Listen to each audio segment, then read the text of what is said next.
Welcome to my channel. நீங்கள் இப்போ தான் என்னோடய வீடியோவை ஃபஸ்ட் டைம் பார்க்குறீங்கன்னா வீடியோவை சப்ஸ்கிரைப் பண்ணிவிட்டு பாருங்கள். அப்படியே பக்கத்தில் இருக்க பெல் ஐக்கானை கிளிக் பண்ணிவிட்டு ஆல் கொடுத்தீங்கன்னா நான் போடுற வீடியோஸ்லாம் உங்களுக்கு நோட்டிஃபிகேஷனாக வரும். இன்றைக்கி நாம் பார்க்க போகிற பூவோட பேர் கோழிக்கொண்டை பூ. கோழிக்கொண்டை பூவில் நிறைய கலர்ஸ் இருக்குது. ரெட், ஆரஞ்ச், எல்லோ, வயலட், அதுக்கப்புறம் ஒயிட் கலரில் இருக்கும். இதை இங்கிலீஷில் காக்ஸ்கோம் ஃப்ளவர் அப்படின்னு சொல்லுவாங்க. இப்போ எங்கிட்ட இருக்கிறது பார்த்திங்கன்னா மெரூன் கலர். பொதுவாக நம்ம கடைகளில் மாலையில் பார்த்துருப்பீங்க, இந்த பூ பார்த்துருப்பீங்க, மாலையோடு சேர்த்து கட்டியிருப்பாங்க.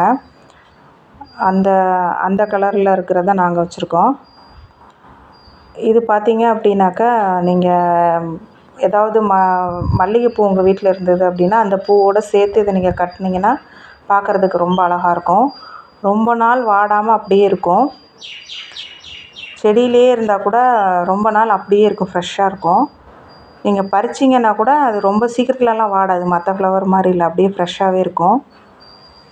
இது விதை நம்ம கடையில் நம்ம பூ மாலை வாங்கும் போது கிடைக்கும் இல்லையா, அதுலேருந்து நம்ம உதுத்து அப்படியே மண்ணில் போட்டால் வரும். இந்த ஃப்ளவருக்கு கீழே பார்த்திங்கன்னா ஒரு மாதிரி கருப்பாக சின்ன சின்ன விதையாக இருக்கும். நல்லா பூ நல்லா முத்துனதுக்கப்புறமா அந்த மாதிரி ஆகும். அதை நீங்கள் மண்ணில் தூவுனீங்கன்னாவே போதும், வளர்ந்து வந்துடும். இது சீக்கிரமாகவே வளரும். அந்த ஃப்ளவர் பார்த்திங்கன்னா அப்படியே ரொம்ப நாள் அப்படியே இருக்கும். கோழிக்கொண்டை மாதிரியான வடிவத்தில் இருக்கிறனால இதுக்கு கோழிக்கொண்டை பூ, காக்ஸ்கோம் ஃப்ளவர் அப்படின்னு பேர். கோழிக்கொண்டை பூவை பொறுத்த வரைக்கும் நல்லா வெயில் இருக்கிற இடத்துல வச்சிங்கன்னா நல்லா பூக்கும். கோடை காலம், மழை காலங்களில் நிறைய பூக்கள் கொடுக்கும். தண்ணி இதுக்கு தண்ணி நீங்கள் ஊற்றிட்டே இருக்கணும். தண்ணி இல்லை அப்படின்னா காஞ்ச மாதிரி போயிடும் செடி.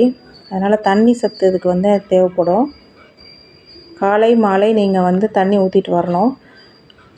இந்த மாதிரி மாடி தோட்டத்துலேயும் நீங்கள் சட்டியில் வைக்கலாம். ஆனால் மாடி தோட்டத்தில் வைக்கும்போது பொதுவாக எந்த செடியை வச்சாலுமே நம்ம தண்ணியை கவனமாக ஊற்றணும். ஏன்னா அந்த ஹீட் அதிகமாக இருக்கிறனால செடிகள் சீக்கிரம் வாடி போயிடும். அதனால் காலை மாலை 2 நேரம் தண்ணி ஊற்றணும்.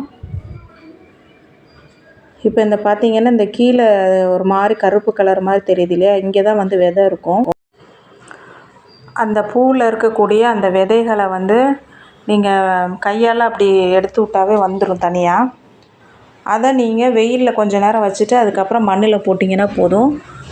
ஒரு வாரத்தில் நல்லா மேலே கிளம்பி வந்துடும். செடி கொஞ்சம் சின்ன நாற்று வரும். அதுக்கப்புறம் நீங்கள் வேறு பாட்டில் மாற்றுறனா மாற்றி வச்சுக்கலாம். தொடர்ந்து தண்ணி ஊற்றிட்டு வந்தீங்கன்னா நல்லா பூக்க ஆரம்பிக்கும்.